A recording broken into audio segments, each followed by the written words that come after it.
ನಮಸ್ತೆ and welcome to News Sense. ನಾನು ಸೌಮ್ಯ ಕೃಷ್ಣ ಹೆಗಡೆ. ಕಳೆದ 1-2 ವೀಕ್ ನಾನು ಸೋಷಿಯಲ್ ಮೀಡಿಯಾದಿಂದ ತುಂಬಾ ದೂರ ಇದ್ದೆ ಅಂತ ಹೇಳ್ಬೋದು. ನೆಟ್ವರ್ಕ್ ಇಲ್ದೋಗಿರುವಂತಹ ಪ್ಲೇಸ್ ಅಲ್ಲಿ ಇದ್ದೆ ಫಾರ್ ಆಬ್ವಿಯಸ್ ರೀಸನ್ಸ್. ಸೊ ನೀವು ಇನ್ಸ್ಟಾಗ್ರಾಮ್ ನಲ್ಲಿ ನನ್ನನ್ನು ಫಾಲೋ ಮಾಡ್ತೀರಾ ಅಂತಂದ್ರೆ ನಾನು ನನ್ನ ನೆಕ್ಸ್ಟ್ ಟ್ರಿಪ್ ಟ್ರೈಬ್ ಮೆಂಬರ್ಸ್ ಅನ್ನ ಕರ್ಕೊಂಡು ಕಾಶ್ಮೀರ್ ಗ್ರೇಟ್ ಲೇಕ್ ಟ್ರೆಕ್ ಅನ್ನ ಮಾಡೋಕೆ ಹೋಗಿದ್ದೆ. The most beautiful and the most challenging trekking ever. So best part ಅನ್ನ ಮಾತ್ರ ತೋರಿಸೋದಲ್ಲ, ರಿಯಾಲಿಟಿ ಚೆಕ್ ಅನ್ನ ಕೂಡ ಕೊಡಬೇಕಾಗತ್ತೆ. ಈ ಪ್ರವಾಸಕ್ಕೆ ಸಂಬಂಧಪಟ್ಟ ಹಾಗೆ, ಚಾರಣಕ್ಕೆ ಸಂಬಂಧಪಟ್ಟ ಹಾಗೆ, that is my whole agenda behind my blog channel Soumya Krishna Hegde. ಈಗಾಗಲೇ ನಿನ್ನೆ ಒಂದು ಎಪಿಸೋಡ್ ಅನ್ನು ಅಪ್ಲೋಡ್ ಮಾಡಿದ್ದೀನಿ. ಈ KGL ಅನ್ನುವಂಥದ್ದು ಕಾಶ್ಮೀರದ ಗ್ರೇಟ್ ಲೇಕ್ಸ್ ಹೇಗಿರುತ್ತೆ, ಅದರ ಡಿಫಿಕಲ್ಟಿ ಲೆವೆಲ್ ಏನು ಅನ್ನೋದನ್ನ ಎಕ್ಸ್ಪ್ಲೇನ್ ಮಾಡ್ತಾ, ಯಾರು ನೋಡಿಲ್ಲ ದಯವಿಟ್ಟು ಅದನ್ನ ನೀವು ನೋಡಿ. ಹಾಗೆ ಇವತ್ತಿನ ಎಪಿಸೋಡ್ ಅನ್ನುವಂಥದ್ದು ಒಂದು ಪರ್ಸನಲ್ ಎಕ್ಸ್ಪೀರಿಯನ್ಸ್ ಅನ್ನ ಸದ್ಯ ನಮ್ಮ ಭಾರತ ದೇಶದಲ್ಲಿ ನಿರ್ಭಯ 2.0 ಅನ್ನುವಂತಹ ಕೇಸ್ ಅನ್ನೋದು ಏನಿದೆ, ಇದಕ್ಕೆ ಮೆಂಟಾಲಿಟಿ ಅನ್ನುವಂಥದ್ದು ಹೇಗೆ ಮ್ಯಾಚ್ ಆಗುತ್ತೆ ಅನ್ನೋದನ್ನ ಎಕ್ಸ್ಪ್ಲೇನ್ ಮಾಡುವಂತಹ ಪ್ರಯತ್ನ.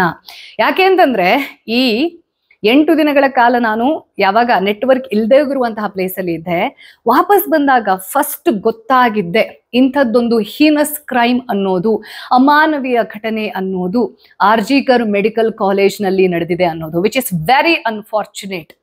ನಾನು ಏನೋ ಒಂದು ಒಳ್ಳೆ ನ್ಯೂಸ್ ಇರುತ್ತೆ ಸೋಷಿಯಲ್ ಮೀಡಿಯಾ ತೆಗೆದ ತಕ್ಷಣ ಅಂತ ಎಕ್ಸ್ಪೆಕ್ಟ್ ಮಾಡ್ತಾ ಇದ್ದೆ. ಬಟ್ ಯಾವ ಸುದ್ದಿಯನ್ನ ಕೇಳೋಕೆ ಇಷ್ಟ ಆಗಲ್ವೋ ನಮಗೆ, ಅದು ನಡಿಲೇಬಾರ್ದಿತ್ತು ಅನ್ನುವಂತಹ ಮನಸ್ಥಿತಿ ಇರುತ್ತೋ ಅದನ್ನ ಕೇಳಿಸ್ಕೊಂಡೆ. ಇವತ್ತಿನ ನನ್ನ ಈ ಪರ್ಸನಲ್ ಎಕ್ಸ್ಪೀರಿಯನ್ಸ್ ಅನ್ನುವಂಥದ್ದು ಇಂಥ ಕ್ರೈಮ್ ಮಾಡುವರ ಮೆಂಟಾಲಿಟಿಗೂ ಹಾಗೂ ಅವರ ಇವಲ್ಯೂಷನ್ ಹೇಗೆ ಸ್ಟಾರ್ಟ್ ಆಗತ್ತೆ, ಆ ಮೆಂಟಾಲಿಟಿಯ ಇವಲ್ಯೂಷನ್ ಹೇಗೆ ಸ್ಟಾರ್ಟ್ ಆಗತ್ತೆ ಅನ್ನೋದಕ್ಕೆ ನಿಮಗೆ ಹಾಗೂ ನಮ್ಮ ಮುಂದಿರುವಂತಹ ಪ್ರತಿಯೊಬ್ಬ ವ್ಯಕ್ತಿಗೆ ಒಂದು ಮಾದರಿಯಾಗಿರ್ಬೇಕು, ನಮ್ಮಲ್ಲಿ ಒಂದು ಅವೇರ್ನೆಸ್ ಅನ್ನ ಕ್ರಿಯೇಟ್ ಮಾಡಬೇಕು ಅನ್ನೋ ಉದ್ದೇಶಕ್ಕೆ. ಸೊ ಈ ಒಂದು ವಿಡಿಯೋ ಕ್ಲಿಪ್ಪಿಂಗ್ ಅನ್ನ ನಾನು ನಿನ್ನೆ ಎಕ್ಸ್ ಟ್ವಿಟರ್, ಈಗಿನ ಎಕ್ಸ್ ಪ್ಲಾಟ್ಫಾರ್ಮ್ ನಲ್ಲಿ, I am not a premium member, 2.5 ನಿಮಿಷ ಆದ್ಮೇಲೆ ಅದೇ ಕಟ್ಟಾಗಿ ಅದಷ್ಟೇ ಪೀಸನ್ನ ತಗೊಳತ್ತೆ ಹಾಕಿದೆ. ಅದಕ್ಕೆ ಸಂಬಂಧಪಟ್ಟ ಹಾಗೆ ಬಹಳಷ್ಟು ಜನ ಸೆಕ್ಯುಲರ್ಸ್ ಅಂತ ಇರ್ತಾರಲ್ವಾ, ಅಂದ್ರೆ ಹೆಣ್ಮಕ್ಳು ಜೋರಾಗಿ ಮಾತಾಡಿದ್ರು ಅಂತಂದ್ರೆ ವಿಕ್ಟಿಮ್ ಕಾರ್ಡ್ ಆಡ್ತಾರೆ, ವಿಮನ್ ಕಾರ್ಡ್ ಪ್ಲೇ ಮಾಡ್ತಾರೆ ಅನ್ನೋದನ್ನ ಹೇಳುವಂತದನ್ನ ಭಾರಿ ಕಮೆಂಟ್ಸ್ ಅನ್ನ ಅವ್ರವ್ರದ್ದೇ ಆಗಿರುವಂತಹ ನರೇಶನ್ ಕೊಡ್ತಾ ಇದ್ರು. I seriously don't give a damn to damn. ನನಗ್ ಗೊತ್ತು ನನ್ನ ಸತ್ಯ ಅನ್ನುವಂಥದ್ದು. ಅಲ್ಲಿ ವಿಟ್ನೆಸ್ ಮಾಡುವ ಹಾಗೆ ನನ್ನ ಜೊತೆ 8 ಜನ ಬೇರೆಯವರು ಇದ್ರು, ಸುತ್ತಮುತ್ತಲಿನ ಜನ ಕೂಡ ಇದ್ರು.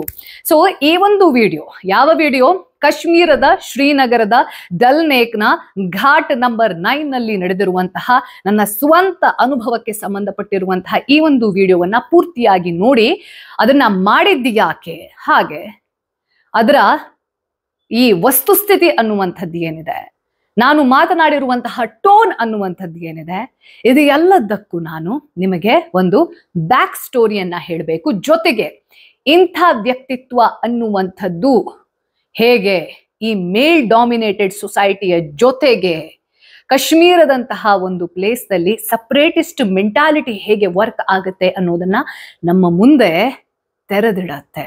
ಮೊದಲು ಆ ವಿಡಿಯೋವನ್ನ ನೋಡಿ. क्या मतलब है आपका? ये क्या है? क्या बोला क्या इसने? लड़की हूँ मतलब क्या है? इसने क्या बोला आपको? लड़की आप कौन होते हो ये बोलने वाले? मैं भी ऑटो वाला हूँ। 100 रुपए है। आपसे बात कर रही हूँ मैं, आपसे बात कर रही हूँ मैं, 100 रुपए लिया। आपसे बात कर रही हूँ, रुको, आपसे बात कर रही हूँ मैं, आपसे बात कर रही हूँ मैं, आप टोन स्लो करो। आपसे बात कर रही हूँ मैं भैया। ये निक्सा पुलिस स्टेशन चलो पुलिस स्टेशन लो। चढ़े इधर ऑटो में। बॉडी टच नहीं करने का मुझे, बॉडी नहीं टच करने का, बॉडी नहीं टच करने का, बॉडी नहीं टच करने का, क्या बोला था? बॉडी नहीं टच करने का आपको, हाथ ही लगा आप, फिर यही बॉडी टच नहीं करने का। क्यों हट के गए? अपना काम करो, निकलो। लड़की ये सब नहीं बोलने का। आप क्यों नहीं बात करते हो? आप गूंगे, आप क्यों नहीं बात करते? उनके लैंग्वेज प्रॉब्लम है, आपकी क्या तकलीफ है? क्या बोला इसने? आपकी आपको क्या पड़ी है? आपको क्या पड़ी है? जब निकलो करो काम। आप निकलो। हम क्यों निकले? हाँ, अरे हम यही रहेंगे, हम भी यही रहेंगे। निकलो। क्यों मैं क्यों खड़ी हूँ? नहीं रहेंगे, नहीं करेंगे। आप निकलो, आप निकलो, आप निकलो। कारण क्या क्वेश्चन? आपको ये कुछ का बात करने की जरूरत ही नहीं है। आप हो गया ना मसला, आपने दिया तो आप निकलो। आप जाओ ना, हम क्यों निकलेंगे? हाँ तो आप चुप रहो, मुझे जब निकलना है मैं निकलूंगी, ठीक है। लड़की ये सब बात करेंगे ना मीडिया में हल्ला हो जाएगा, ठीक है। उसने गाली दिया नहीं आपने क्या बोला, आपको मालूम है क्या हुआ है? तो आपसे पूछ रहा हूँ, इसने क्या बोला? हाँ ये ना पहले पूछने थी, लड़की हो के क्या बात कर रहे हो, ये क्या बात है? लड़की हो के क्या बात? नहीं मेरे पास रिकॉर्डिंग है, लड़की हो के क्या बात कर रहे हो? क्या बोला? ये क्या है, ये क्या बात है? लड़की होके ये बात, ये कौन सी कल्चर है? लड़की होके क्या बात कर रहे हो, ये मुझे बताओ। अभी पुलिस को बुलाते हैं ना, बुलाओ बुलाओ दिखाते हैं बुलाओ बुलाओ। अरे मैं खुद मीडिया वाली हूँ, बुलाओ। मैं चाहती हूँ पुलिस आए। आपको लगता है यहाँ पर ऐसे ही बैठे हम? हाँ मैं भी वैसे ही बैठी हूँ। अभी तो हाँ 2 मिनट में बुलाओ, मैं खुद जब मानती हूँ मुझे पुलिस आए। नहीं नहीं उनको जाना है, मैं जाऊंगी जब वो जाएंगे। इनको ना भैया कुछ प्रॉब्लम ही नहीं है, इनको तमाशा देखना है बस। हाँ सुनो सुनाओ। इधर बुलाएंगे, आपको बुलाएंगे, बुलाओ बुलाओ बुलाओ। किसके पैसे? अस्सलाम वालेकुम। किसके पैसे? बुलाओ।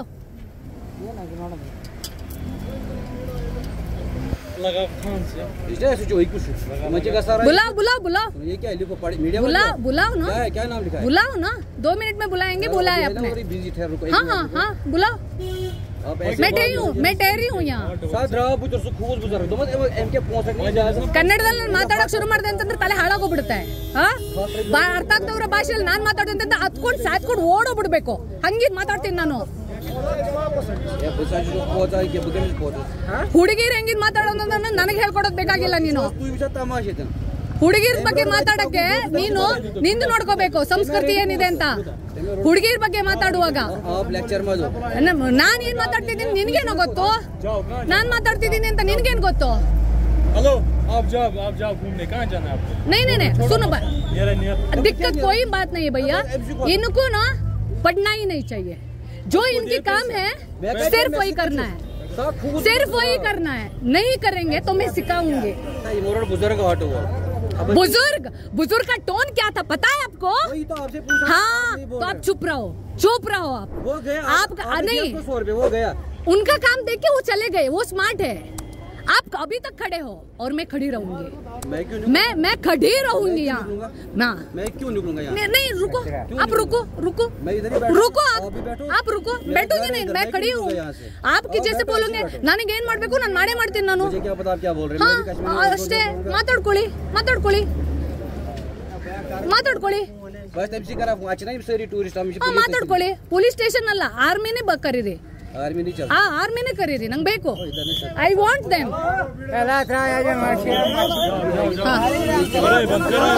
ಮೇಲ್ನೋಟಕ್ಕೆ ನೋಡಿದ ತಕ್ಷಣ ಬಹಳಷ್ಟು ಜನರಿಗೆ ನಾನು ಮಾತನಾಡ್ತಾ ಇರುವಂತಹ ಟೋನ್ ಅನ್ನೋದು ಏನಿದೆ ಅಲ್ಲ, ಅದು ತುಂಬಾ ಅಗ್ರೆಸಿವ್ ಅನ್ಸುತ್ತೆ, ಅನ್ನೆಸೆಸರಿ ಅಂತ ಅನಿಸುತ್ತೆ. ಆದ್ರೆ ಆ ಟೋನ್ ಯಾವ ಕಾರಣಕ್ಕೆ ನಾನು ಆ ಲೆವೆಲ್ಗೆ ಏರಿಸಿದೆ ಅನ್ನೋದಕ್ಕೆ ನನ್ನ ವ್ಯಾಲಿಡ್ ರೀಸನ್ ಇದೆ. ಹಾಗೆ ಈ ವಿಡಿಯೋ ರೆಕಾರ್ಡ್ ಮಾಡೋದಕ್ಕೂ ಕೂಡ ಒಂದು ಉದ್ದೇಶ ಇದೆ. ಸ್ಟಾರ್ಟಿಂಗ್ ಇಂದ ಸ್ಟಾರ್ಟ್ ಮಾಡ್ತೀನಿ. ಸೊ ಈ ಟ್ರೆಕಿಂಗ್ ಎಲ್ಲ ಮುಗ್ದಾದ್ಮೇಲೆ ನಾನು ನನ್ನ ನೆಕ್ಸ್ಟ್ ಟ್ರಿಪ್ ಟ್ರೈಬ್ ಮೆಂಬರ್ಸ್ ಒಂದು 4 ದಿನದ ಎಕ್ಸ್ಟ್ರಾ ಪ್ಲಾನ್ ಅನ್ನ ಮಾಡಿದ್ವಿ. ಯಾಕೆಂತಂದ್ರೆ ಅಷ್ಟು ದೂರ ಹೋಗ್ತಾ ಇದೀವಿ, ಅಲ್ಲಿರುವಂತಹ ಉತ್ತಮ ಪ್ಲೇಸ್ ಅನ್ನ ನೋಡ್ಕೊಂಡು ಬರ್ಬೇಕು ಅಂತ. ಸೊ ಕಾಶ್ಮೀರದ ಶ್ರೀನಗರದಲ್ಲಿ ಬೋಟ್ ಹೌಸ್ ನಲ್ಲಿ ಉಳ್ಕೊಳ್ಳೋದು ಒಂದು ವಾಡಿಕೆ. ಅಂದ್ರೆ that's the beauty of that place. ಅಲ್ಲಿ ಉಳ್ಕೊಂಡು ನೆಕ್ಸ್ಟ್ ಡೇ ನಮ್ಮ ಹತ್ರ ಒಂದು ಹಾಫ್ ಡೇ ಇತ್ತು ಸುತ್ತಮುತ್ತಲಿನ ಪ್ರದೇಶವನ್ನ ನೋಡ್ಕೊಳ್ಳೋಕೆ. ಅದಾದ ನಂತರದಲ್ಲಿ ನಂದು ಮತ್ತೊಂದು 2 ಜನ ಟ್ರೈಬ್ ಮೆಂಬರ್ಸ್ದು ವೈಷ್ಣೋ ದೇವಿ ಎಲ್ಲಿ ಜಮ್ಮು ಕಾಶ್ಮೀರದಲ್ಲಿ ಇರುವಂತಹ ಆ ತಾಯಿಯನ್ನ, ಆ ಶಕ್ತಿ ಪೀಠವನ್ನ ನೋಡ್ಕೊಂಡು ಬರ್ಬೇಕು ಅಂತ ಕಟ್ರಾಗೆ ಹೊರಡಬೇಕಿತ್ತು ಶ್ರೀನಗರದಿಂದ. ಈ ಬೆಳಗಿನ ಒಂದು 4-5 ತಾಸನ್ನ ಕರೆಕ್ಟ್ ಆಗಿ ಯುಟಿಲೈಸ್ ಮಾಡ್ಕೋಬೇಕು ಅನ್ನೋ ಕಾರಣಕ್ಕೋಸ್ಕರ ಅಲ್ಲಿರುವಂತಹ ಪ್ಲೇಸಸ್, ಈಗ ಡಲ್ ಲೇಕ್ ಇರಬಹುದು, ಅಲ್ಲಿ ಶಿಕಾರ ರೈಡ್ ಇರಬಹುದು, ಹಾಗೆ ಶಂಕರಾಚಾರ್ಯ ಟೆಂಪಲ್ ಅವತ್ತು ರಕ್ಷಾಬಂಧನ ಇದ್ದಿದ್ರಿಂದ ತುಂಬಾ ರಶ್ ಇದೆ ಅಂತ ಅದನ್ನ ಸ್ಕಿಪ್ ಮಾಡಿ ಲಾಲ್ ಚೌಕ್ಗೆ ಹೋಗಲೇಬೇಕು ಅಂತ ನನ್ನ ಮನಸ್ಥಿತಿ ಇತ್ತು. ಯಾಕೆ ಅಂತ ನಿಮ್ಗೂ ಕೂಡ ಗೊತ್ತಿದೆ. ಅದಾದ ನಂತರದಲ್ಲಿ ಅಲ್ಲಿ ಒಂದು ಝೀರೋ ಬ್ರಿಡ್ಜ್ ಅನ್ನುವಂತಹ ಪ್ರದೇಶ ಬರುತ್ತೆ. ಅಲ್ಲಿ ನಾವು ನೋಡ್ಕೊಂಡು ಫೋಟೋಸ್ ಎಲ್ಲ ತಗೊಂಡು ಬರ್ತಾ ಇರ್ಬೇಕಿದ್ರೆ ಈ ಒಬ್ಬ ಆಟೋ ಡ್ರೈವರ್ ನಮ್ಮನ್ನ ಕಹಾ ಜಾನಾ ಹೇ, ಎಲ್ಲಿಗೆ ಹೋಗ್ಬೇಕು ಅಂತ ಮಾತಾಡಿಸ್ತಾರೆ. ಅವರು ನೋಡಿದ ತಕ್ಷಣನೇ ಕಾಶ್ಮೀರಿ ಮುಸ್ಲಿಂ ಅನ್ನೋದು ಗೊತ್ತಾಗ್ತಾ ಇತ್ತು, ಅಂದ್ರೆ ಶ್ರದ್ಧಾವಂತ ಮುಸ್ಲಿಂ ಅನ್ನೋದು ಕೂಡ ಗೊತ್ತಾಗ್ತಾ ಇತ್ತು ಅವರ ಅಟೈರ್ನಲ್ಲೇ. ನಮಗೂ ಖುಷಿ ಆಯ್ತು. ಅಂದ್ರೆ ನಾವು ಕೇಳದ್ದೇ ಇದ್ರು ಕೂಡ ಒಬ್ರು ವ್ಯಕ್ತಿ ನಿಲ್ಸ್ಬಿಟ್ಟು ಎಲ್ಲಿಗೆ ಹೋಗ್ಬೇಕು ಕರ್ಕೊಂಡು ಹೋಗ್ತೀನಿ ಅಂತ ಹೇಳುವಾಗ, ಜೊತೆಗೆ ಒಂದು ಆಸ್ಪಾಸು 70 ವರ್ಷದ ಆಚೆ ಈಚೆ ಇರಬಹುದು ಆ ವ್ಯಕ್ತಿಗೆ. ಆ ವಯಸ್ಸಲ್ಲೂ ನಿಯತ್ತಿನಿಂದ ದುಡ್ಕೊಂಡು ತಿನ್ನುವಂತಹ ಮನಸ್ಥಿತಿ ಖುಷಿಯಾಗಿ ನಾವು ಆಟೋವನ್ನ ಹತ್ತಿದ್ವಿ. ಆ ಆಟೋ ಹತ್ತಿದ ತಕ್ಷಣ ಆ ವ್ಯಕ್ತಿಯ ಮನಸ್ಥಿತಿ ಹಾಗೂ ಬಿಹೇವಿಯರ್ ನನಗೆ ಇಷ್ಟ ಆಗ್ಲಿಲ್ಲ. ಇನ್ಫ್ಯಾಕ್ಟ್ ಯಾರಿಗೂ ಇಷ್ಟ ಆಗ್ಲಿಲ್ಲ. ಒಳಗಡೆ ನಾವು 4 ಜನ ಇದ್ವಿ. ಸಾಮಾನ್ಯವಾಗಿ ನಮ್ಮ ಜೊತೆ ಯಾರಾದ್ರೂ ಕಸ್ಟಮರ್ಸ್ ಇದ್ದಾರೆ ಅಂದ ತಕ್ಷಣ ನಮ್ಮ ಬಿಹೇವಿಯರ್ ಚೆಕ್ಕಲ್ಲಿ ಇರುತ್ತೆ. ಆದ್ರೆ ಈ ವ್ಯಕ್ತಿ ದಾರಿಯುದ್ದಕ್ಕೂ ಅವನು ಯಾರೋ ಬಂದ ಅಂತ, ಸೈಡ್ ಬಿಟ್ಟಿಲ್ಲ ಅಂತ ಕಿರ್ಚೋದು, ಕೂಗೋದು, ಅಗ್ರೆಸಿವ್ ಆಗಿ ಮಾತಾಡ್ತಾ ಇದ್ರು. ಓಕೆ ಬಿಡು, ಡ್ರೈವರ್ದೊಂದು ಫ್ರಸ್ಟ್ರೇಷನ್ ಇರುತ್ತೆ ಅಂತ ನಾವು ಇಗ್ನೋರ್ ಮಾಡ್ಕೊಂಡು, ಹತ್ತೋಕ್ಕಿಂತ ಮುಂಚೆನೆ ಕಾಮನ್ ಸೆನ್ಸ್ ಪ್ರತಿಯೊಬ್ಬರಿಗೂ ಗೊತ್ತಿರುತ್ತೆ, ಎಲ್ಲಿ ಹೋಗ್ಬೇಕು ಅನ್ನೋದನ್ನ ನಾವು ಹೇಳಿರ್ತೀವಿ. ಡಲ್ ಲೇಕ್ ಘಾಟ್ ನಂಬರ್ 9 ಅನ್ನೋದನ್ನ ಕ್ಲಿಯರ್ ಆಗಿ ಹಿಂದಿಯಲ್ಲಿ ಅರ್ಥವಾಗುವ ಭಾಷೆಯಲ್ಲಿ ನಾನು ಹೇಳಿದ್ದೀನಿ. ಈ ವ್ಯಕ್ತಿ ಆ ಕಿರ್ಚಿ ಕೂಗಾಡ್ತಾ ಇರೋ ಟೈಮಲ್ಲಿ ಇದೆ ಅಲ್ಲ, ಅವ್ರು ಸರಿ ಗಾಡಿ ಓಡಿಸ್ತಿಲ್ಲ, ಇವ್ರು ಸರಿ ಓಡಿಸ್ತಿಲ್ಲ, ಹೆಂಗಸರು ಸರಿ ಓಡಿಸ್ತಾ ಇಲ್ಲ ಅನ್ನೋ ಟಾಕು ಕೂಡ ಆ ಮುದುಕನ್ ಬಾಯಿಂದ ಬಂತು. ಹಿಂಗಿದೆಲ್ಲ ಮಾತಾಡ್ತಾ ಮಾತಾಡ್ತಾ ಗೇಟ್ ನಂಬರ್ 9 ಅನ್ನೋದು ಕಳೆದೋಗಿ, ಘಾಟ್ ನಂಬರ್ 9 ಮುಗಿದೋಗಿ ಘಾಟ್ ನಂಬರ್ 10 ಹೋಗಿದ್ದಾರೆ ಆ ಮುದುಕ. ಸೊ ಈ ಘಾಟ್ ನಂಬರ್ ಅನ್ನುವಂಥದ್ದು ಏನಿರುತ್ತೆ, ಡಲ್ ಲೇಕ್ ಅನ್ನೋದು ಬಹಳ ದೊಡ್ಡ ಪ್ರದೇಶ. ಅಂದ್ರೆ ಶ್ರೀನಗರದಲ್ಲಿ ಅರ್ಧ ಸಿಟಿ ನಿಮ್ಗೆ ನೋಡೋಕೆ ಸಿಗದೆ ಈ ಡಲ್ ಲೇಕ್ನೆ ಸುತ್ತ. ಹಾಗಾಗಿಯೇ ಘಾಟ್ ನಂಬರ್ ಅನ್ನ ಸ್ಪೆಸಿಫೈ ಮಾಡಿಲ್ಲ ಅಂತಂದ್ರೆ ನೀವು ಆ ಪ್ಲೇಸ್ ಹೋಗಕ್ ಆಗಲ್ಲ. ಘಾಟ್ ನಂಬರ್ 9ಗೂ ಘಾಟ್ ನಂಬರ್ 10ಗೂ ಆಲ್ಮೋಸ್ಟ್ ಅರ್ಧ ಕಿಲೋಮೀಟರ್ ಅಷ್ಟು ದೂರ ಇರಬಹುದೇನೋ. ಸೊ ಇಂಥ ಒಂದು ಪ್ಲೇಸ್ ಅಲ್ಲಿ ಯಾರು ಟೂರಿಸ್ಟ್ ಇರ್ತಾರೆ ಅಂಥವರಿಗೆ ಯಾರು ಡ್ರೈವರ್ ಇರ್ತಾರೆ ಅವರೇ most of the times guide ಆಗಿ ತುಂಬಾ ಹಂಬಲ್ ಆಗಿ ಬಿಹೇವ್ ಮಾಡಿ ಪ್ರೀತಿಯಿಂದ ನೋಡ್ಕೊಂಡು ಕಳಿಸ್ತಾರೆ. ಆದ್ರೆ ಈ ವ್ಯಕ್ತಿ ಘಾಟ್ ನಂಬರ್ 10 ಅಲ್ಲಿ ನಿಲ್ಲಿಸ್ಬಿಟ್ಟು ಜೋರಾಗಿ ನಮ್ಮನ್ನ ಕಿರ್ಚೋಕೆ ಶುರು ಮಾಡ್ತಾನೆ. ಪೆಹಲೆ ಬೋಲ್ನಾ ಚಾಹಿಯೆ, ಕಾಶ್ಮೀರ್ ಮೇ ಯೇ ಸಬ್ ನಹಿ ಚಲೇಗಾ. ಅಂದ್ರೆ ಅರ್ಥ ಏನು? ಹತ್ತೋಕ್ಕಿಂತ ಮುಂಚೆ ನಾನು ಅವನಿಗೆ ಅರ್ಥವಾಗುವ ಭಾಷೆಯಲ್ಲಿ ಹೇಳಾಗಿದೆ. ಎಕ್ಸ್ಟ್ರಾ ಸ್ಟೇಟ್ಮೆಂಟ್ ಅನ್ನ ಗಮನಿಸಿ, ಕಾಶ್ಮೀರ್ ಮೇ ಯೇ ಸಬ್ ನಹಿ ಚಲೇಗಾ. ಓಕೆ, ನಾನು ಕರ್ನಾಟಕದಲ್ಲಿ ಉಳಿದುಕೊಂಡು ಕನ್ನಡಿಗ ಅಂತ ಹೆಮ್ಮೆಯಿಂದ ಹೇಳ್ಕೊಳ್ಳೋದಕ್ಕೂ, ಒಬ್ಬ ಆಂಧ್ರ ಪ್ರದೇಶದ ವ್ಯಕ್ತಿ ನಾನು ತೆಲುಗು ಮಾತಾಡುವಂತಹ ವ್ಯಕ್ತಿ ಹೇಳ್ಕೊಳ್ಳೋದಕ್ಕೂ, ಒಬ್ಬ ತಮಿಳುನಾಡಿನ ವ್ಯಕ್ತಿ ನಾನೊಬ್ಬ ತಮಿಳಿಗ ಅಂತ ಪ್ರೌಡ್ ಆಗಿ ಹೇಳ್ಕೊಳ್ಳೋದಕ್ಕೂ, ಕಾಶ್ಮೀರದಲ್ಲಿ ನಾನೊಬ್ಬ ಕಾಶ್ಮೀರದಲ್ಲಿ ಇದೆಲ್ಲ ನಡೆಯೋದಿಲ್ಲ ಅಂತ ಹೇಳೋದಕ್ಕೂ ಬಹಳಷ್ಟು ಡಿಫರೆನ್ಸ್ ಇದೆ.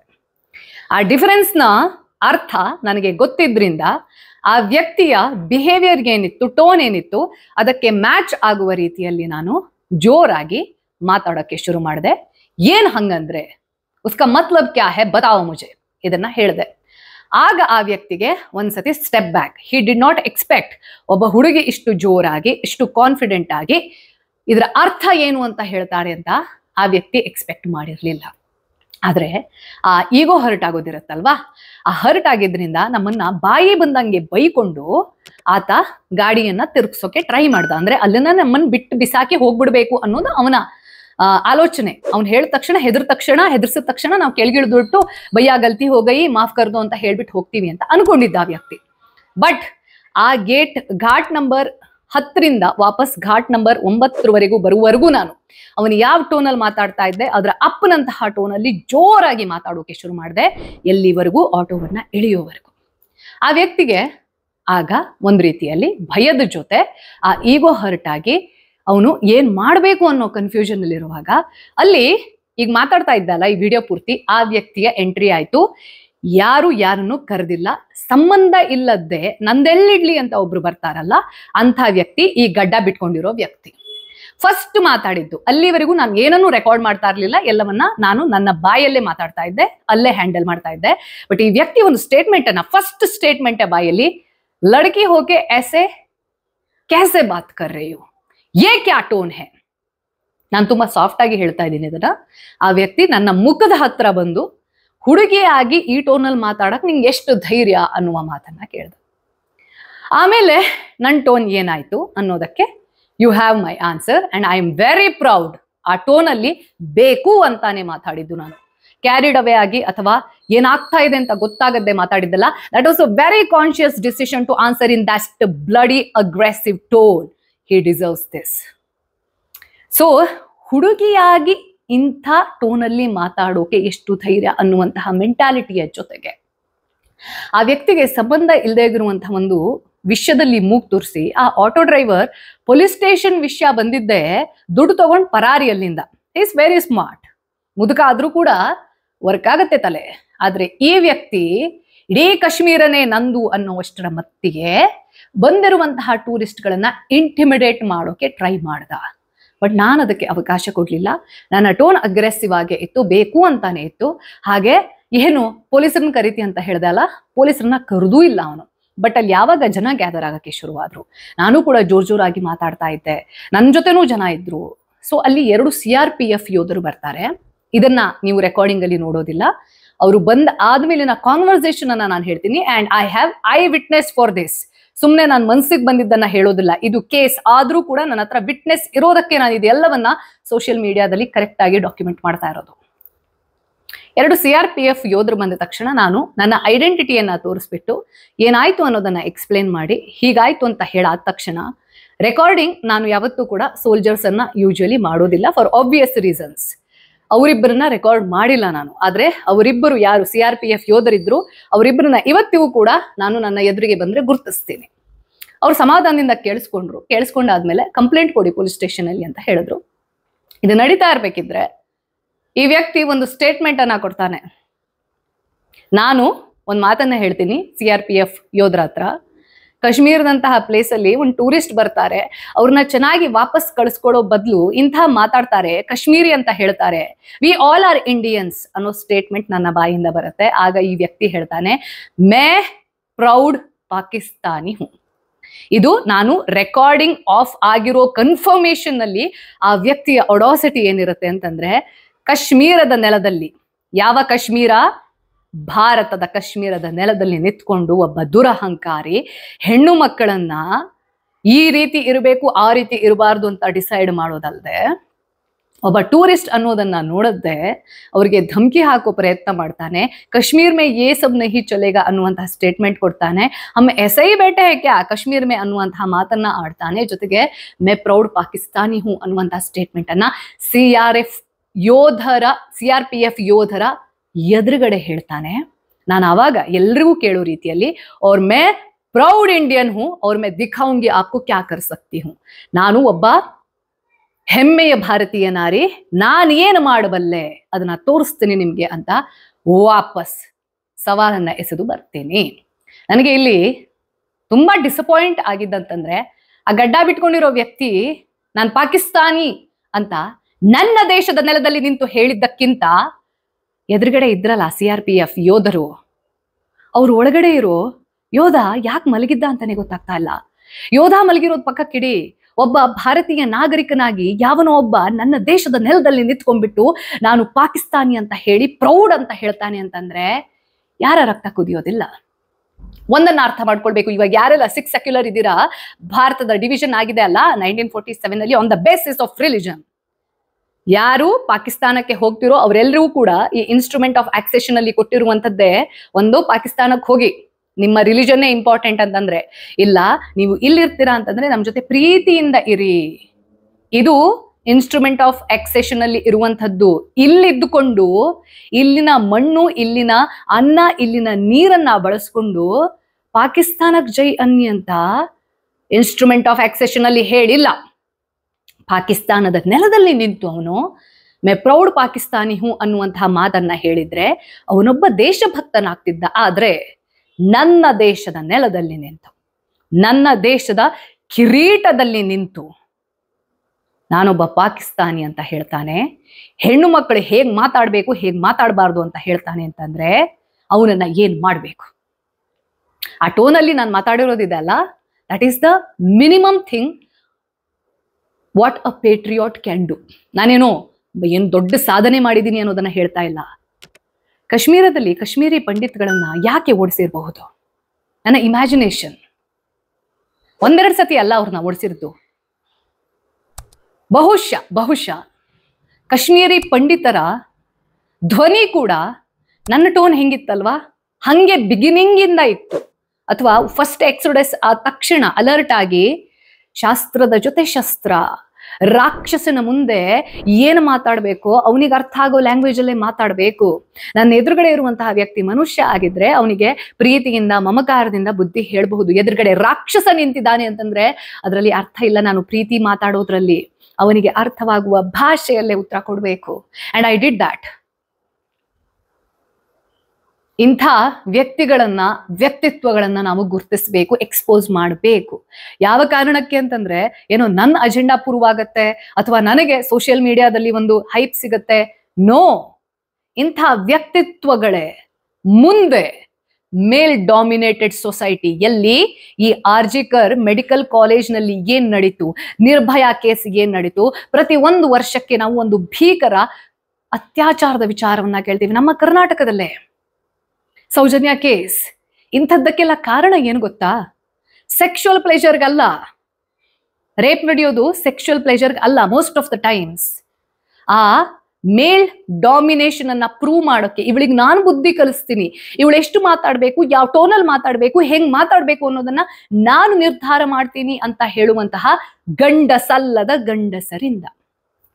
Not every man, definitely not every man. ತುಂಬಾ ಒಳ್ಳೆ ಸಂಸ್ಕಾರದಿಂದ ಬಂದಿರುವಂತಹ ಗಂಡಸರಿದ್ದಾರೆ. ಆದ್ರೆ ಇಂಥ ಒಂದು ವಿಷ ಜಂತು ಅನ್ನುವಂಥದ್ದು ದೇಶವನ್ನ ಹಾಳು ಮಾಡಬಹುದು, ಹಾಗೆ ದೇಶದಲ್ಲಿ ಇರುವಂತಹ ಶಾಂತಿಯನ್ನ ಕದಡಬಹುದು. ಜೊತೆಗೆ ಇಂಥವರ ದರಿದ್ರ ಧ್ವನಿಯನ್ನ ನಾವು ಹತ್ತಿಕ್ಕೋಕೆ ಪ್ರಯತ್ನ ಪಟ್ಟಿಲ್ಲ, ಆ ಧ್ವನಿಯನ್ನ ಮೀರಿರುವಂತಹ ಧ್ವನಿಯನ್ನ ನಾವು ಬೆಳೆಸ್ಕೊಳ್ಳಿಲ್ಲ ಅಂತಂದ್ರೆ ಮುಂದೊಂದು ದಿನ ಬೆಂಗಳೂರು ಕೂಡ ಕಾಶ್ಮೀರ ಆಗಬಹುದು. ನಾನ್ ಬೆಂಗಳೂರವಳು, ನಾನ್ ನೆಮ್ಮದಿಯಿಂದ ಇದ್ಬಿಡ್ತೀನಿ, ಕಾಶ್ಮೀರಕ್ಕೆ ಹೋದಾಗ ನಂಗೆ ಬೇಕಾದಂಗೆ ಖುಷಿಯಾಗಿ ಎಲ್ಲ ಚೆನ್ನಾಗಿರೋದು ಮುಗಿಸ್ಕೊಂಡು ಬರ್ತೀನಿ. ನೋ, ಕಾಶ್ಮೀರದಲ್ಲಿ ಇರುವವರು ಕೂಡ ನನ್ನ ದೇಶದ ಬಾಂಧವರೇ. I am not targeting one particular community.